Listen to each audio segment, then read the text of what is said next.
A paz do Senhor, queridos e queridas, amigos e amigas internautas. Eu estava lendo aqui o capítulo 3, versículo 9 do livro do Começos, né? O livro dos Começos, ou Em Princípio. A Reina Valera fala em princípio, em Gênesis capítulo 1, versículo 1.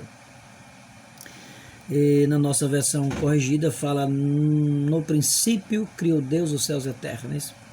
Então aqui no capítulo 3, versículo 9 do livro de Gênesis, diz a Bíblia: e o Senhor Deus chamou a Adão e lhe perguntou,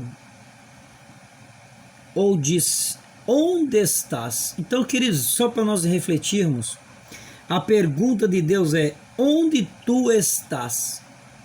Onde estamos? Onde você está? Onde nós estamos? Onde nos encontramos? Escondidos? Se sim, por que estamos escondidos? Aonde nos escondermos? A Bíblia diz: para onde irei eu do teu Espírito? Ninguém foge do Espírito de Deus. Há muitas pessoas que não creem mais na Trindade Santa. Há muitas pessoas que não creem mais na palavra de Deus. Eu sempre bato nessa tecla, porque me dói no coração saber que muitos homens de Deus, mulheres de Deus, pregavam ardentemente, avidamente a palavra de Deus. Pregavam com tanto entusiasmo, falavam em mistério com Deus, e hoje diz que tudo isso é balela. Eu acho que essa pessoa, ela tem se distanciado de uma forma tão grande de Deus, que, como diz Hebreus 6, versículo 6, 7 e 8, que esses decaíram da fé, esses apostataram da fé. E esse decair, ou em outra tradução, caíram, aí a Bíblia diz que caíram e é impossível se levantarem de novo. Esse no original grego, o cair ali é cair ao lado, dando aí a entender que aqueles que caíram ficaram para trás. Não tem mais jeito, não tem como eles voltarem para Jesus, porque a pergunta de Deus é: onde estás? E o que me chama a atenção é que Adão estava perdido no mundo de fantasia, perdido no pecado, perdido por desobediência, porque Deus tinha dito a ele que ele não comesse do fruto da árvore proibida. De todos os frutos ele poderia comer, menos daquele que Deus disse: olha, aqui existe um fruto nesta árvore que você não pode comer, dessa aqui você não come de todas as outras, menos dessa.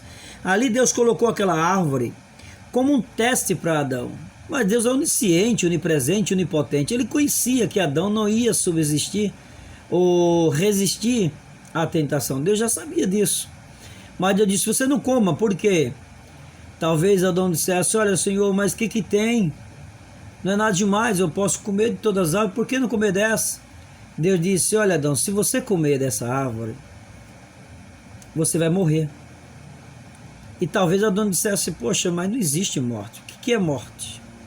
Então, no capítulo 2, e versículo 17, desse mesmo livro da Bíblia, livro de Gênesis, diz assim, ó: eita glória! Mas da árvore do conhecimento do bem e do mal, dela tu não comerás, porque no dia que dela comeres, tu certamente morrerás.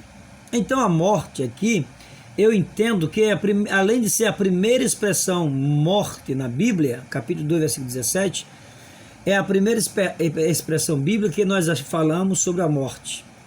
E outra coisa importante é que a morte está oculta, está secreta, está escondida.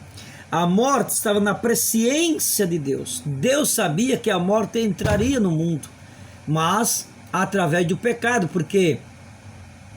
Porque a morte estava escondida. Vamos imaginar que Deus estava criando o mundo e o próprio diabo já pecou, se rebelou contra Deus. Então a morte estava oculta. E Deus sabia que o diabo ia tentar a criação de Deus. Já que ele se rebelou, de lá de cima caiu para não mais voltar, ele estava com revoltas, e Deus sabia que isso era possível. Talvez o diabo fosse investir na vida de Adão, e Adão não ia resistir. Mas Deus advertiu o homem para que ele não comesse da árvore do conhecimento do bem e do mal. Por quê? Porque no dia que dela comesse, ele morreria. Então o que nos chama atenção é a pergunta de Deus: onde estás? E me reporta a passagem de Lucas, capítulo 19, versículo 10. A Bíblia diz que o Filho do Homem veio buscar e salvar os que se haviam perdido. Aqui Deus procura o homem caído. Aqui Deus procura o homem chafurdado no pecado, na desobediência. E é por isso que ele pergunta: onde estás? Toda viração do dia, Deus chegava e perguntava, e conversava com Adão, dialogava com Adão, né? Talvez assim para entendermos melhor, né? Para sintetizar, para que as pessoas entendam melhor. No finalzinho da tarde, Deus chegava, sentava lá no tronco, vamos lá no tronco de madeira, ou num banquinho de madeira, na terra mesmo. Deus sentava lá com Adão, isso é só para nós entendermos melhor. E começava a conversar com Adão, passeava com Adão ali no jardim, olhava os rios, olhava as flores, as maravilhas que ele criou, e disse: olha, tudo aqui é seu, tudo é seu. Você tem um poder lá dentro da sua alma que você será invencível. Tudo você pode dominar: peixes do mar, árvores do céu, os animais do campo, tudo você domina. Eu te dei o poder para isso. Então, o homem tinha essa capacidade. Um dia eu vou gravar um vídeo sobre o poder latente da alma no homem, ou o poder inato que o homem tem dentro de si mesmo. Porém, esse poder está adormecido por causa do pecado, da ignorância, da obsessão pelas coisas materiais e assim por diante. Mas voltando ao tema, a pergunta de Deus é: onde você está? Onde estás? Então, querido, Deus procura o homem caído, Deus procura o homem achafurdado no pecado, no lamaçal do pecado, nas drogas, na prostituição, no roubo, no assassinato. Deus procura o homem do jeito que ele está. Para Deus não importa o que ele cometeu, foi horrível, horripilante, foi terrível o que ele cometeu, é abominável tanto para Deus como para a justiça. A Bíblia diz que o que o homem planta, o homem colhe. A Bíblia diz em Gálatas 6:7, aquilo que o homem semear, isso também ceifará. Ele vai colher as suas consequências, mas Deus procura o homem porque Deus o fez conforme a sua imagem e semelhança. Amém? Então, o homem está no pecado, Deus vai procurar o homem no pecado. Mas Deus não quer que o homem continue no pecado, e que venham e se arrependam dos seus pecados e confessem a Jesus como seu Senhor. E a Bíblia diz que na plenitude dos tempos chegou Jesus. E em Lucas 19:10 diz que em Cristo, Deus mais uma vez andou na terra procurando o homem. Deus veio procurar o homem que estava caído. O diabo cegou o entendimento de todas as pessoas e o mundo não entendeu quem era Deus. A Bíblia diz que veio para os que eram seus, mas os seus não compreenderam, não quiseram, rejeitaram. E por isso, Jesus veio salvar os que se haviam perdido. Finalizando, as pessoas não acreditam mais em Deus. Até pregadores, infelizmente, blasfemaram de Deus. Muitos pregadores estão blasfemando de Deus. Isso é sinal da vinda de Jesus que está às portas.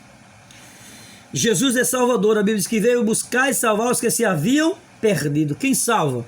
Jesus. Quem veio buscar? Jesus. Deus veio na pessoa de Jesus. E Jesus em 14:6, que eu falei em um áudio anterior, que eu tinha esquecido, 14:6 de João, Jesus diz que Ele é o caminho, Ele é a verdade e Ele é a vida. E ninguém chega aos céus ou a Deus senão por Jesus. Então, temos que aceitar Jesus como nosso Senhor e Salvador de nossas vidas, para que tenhamos vida e vida em abundância. Fique com essa meditação. Aqui quem vos se despede é o irmão Ezequiel. E eu gostaria que vocês compartilhassem essa mensagem com outras pessoas para a edificação e para a glória de Deus. Que Deus em Cristo vos abençoe.